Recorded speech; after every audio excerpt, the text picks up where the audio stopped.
Hey everyone, what's going on? If you booted up Apex and noticed a chunky download, that's because Respawn just pushed the big seasonal patch, console version 1.000.101, and this one actually changes how the game feels under your hands. It launches Season 27 amped, and whether you're a ranked grinder, a movement nerd, or just someone who loves third-partying at 5 HP, there's a ton to unpack. So let's break it all down in plain language and get you ready to win your first matches of the season.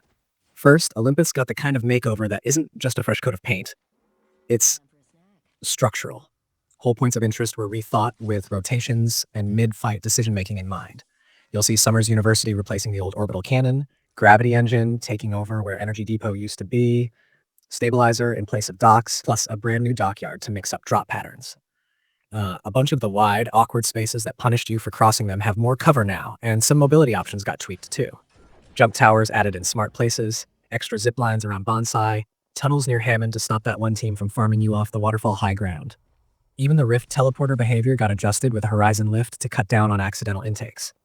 In short, Olympus keeps its identity, but more fights feel fair and winnable instead of coin flips decided by who held the only safe head glitch. If you've been avoiding the map in Ranked, give it another shot. Your macro decisions actually matter more now. Ranked players, you're going to notice two big things right away. First, eliminations are more rewarding across the board. If you were stuck playing musical chairs for placement because the risk of taking fights wasn't worth the points, this should open the game up and reward assertive teams that play for picks and third-party timing. Second, the coveted ladder champion dive trail is a little more reachable, with the requirement dropping from 3 completions to 2.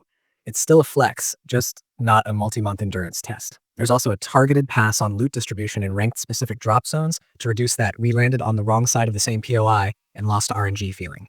That one change alone should make early game fights feel less like dice rolls and more about how you take space and trade damage. Movement mains, you finally got something the whole lobby can use without a secret handshake. Mantle Boost. This is an official timing-based burst you trigger right after climbing a ledge. Nail the window and your legend pops forward with extra velocity, letting you reposition faster, chain moves, or pressure someone holding a heady before they're ready. It's not just a switch you toggle, there's a skill curve with options to customize the input and even tone down some UI noise while you practice. The goal is clear. Respawn saw the community master momentum tech for years and decided to meet you halfway by baking one of the most satisfying parts of Apex movement into the core kit for every legend. If you put in 30 minutes in the firing range learning the timing on different ledge heights, you will feel the difference in real fights. Then there's the ring meta shift. Heat shields are out of core BR modes. If you've relied on those to tank zone ticks while you rat your way to a KP threshold, that strategy just lost a crutch. The philosophy is to make the ring scarier again and push teams to rotate decisively instead of camping out in the storm with a backpack full of cells. Expect earlier contests over playable space and expect more teams to hold power positions because they know you can't just stall in zone and crash late with a bubble of safety. That one tweak is going to make endgames faster and more lethal. Vehicles aren't just set dressing anymore. Trident's 2.0 genuinely changed how you think about getting from fight to fight. It can be damaged and destroyed now. They have a readable health state, and if they avoid damage for a while, they auto-heal. Lose one, it respawns at its original spawn after a delay. More importantly, the handling is tighter, collision is cleaned up, and there's a proper boost meter instead of that awkward single-use spurt. You can jump the Trident, you can glide it to manage altitude on drop-offs, and you can even tag enemies at speed. This is going to create highlight moments on Olympus in particular, with teams chaining glide paths to break lines of sight or blitz through dead ground that used to cost 2 knocks to cross. Also, the days of using a Trident as mobile indestructible cover are gone. Damage splits are different, so you can't cheese pushes the same way. Mastering the glide arcs is going to feel like learning ziplines back in day 1 Apex. You'll know immediately when a team gets it. On the progression and loot side, 2 changes stand out. The wishlist feature is live on select packs.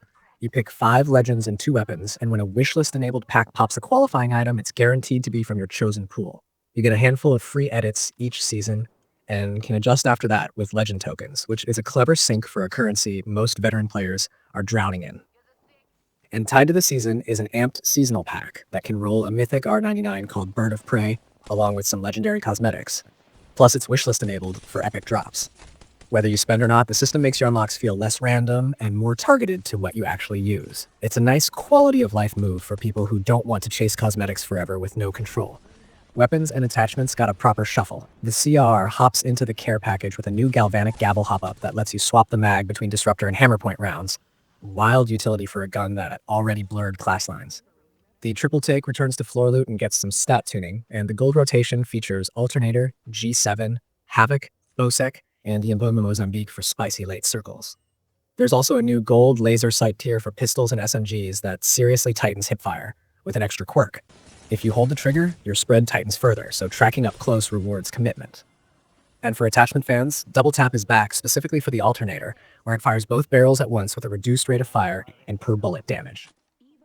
If you love the Alternator as a dependable mid-range bully, test it with Double Tap as a close-range burster.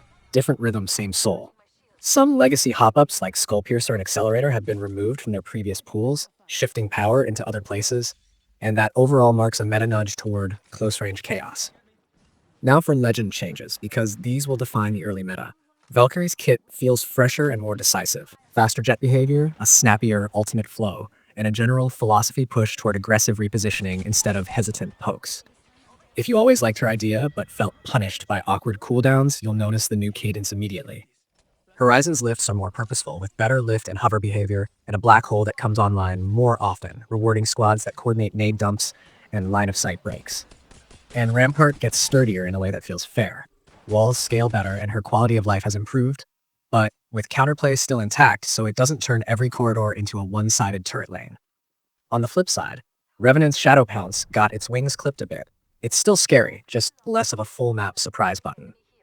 Put that together and you can see what Respawn is doing. Mobility and verticality are powerful, but they want you to commit to the fight you take, not teleport from 2 suburbs over and delete someone before they can react. If you love the chaotic side playlists, there's a broader push with wildcard mode as well. Wildcards are now a persistent layer, not limited to special event windows, and they've been tuned to keep the matches lively without turning them into pure nonsense. For creators, that's free content because every lobby has at least one off-angle moment worth talking over. And yes, there are a bunch of quality of life bits sprinkled across menus and UX, things like an improved play again flow even with solo queue randoms, so you can keep a good trio going without the headache of reforming in the lobby after every win.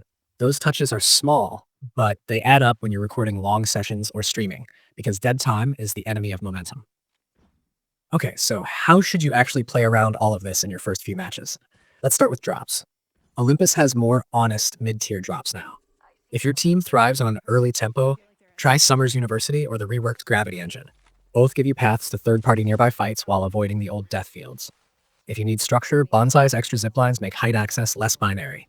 Use them to pinch instead of to all-in from one angle. And don't sleep on Rift with its added central camp.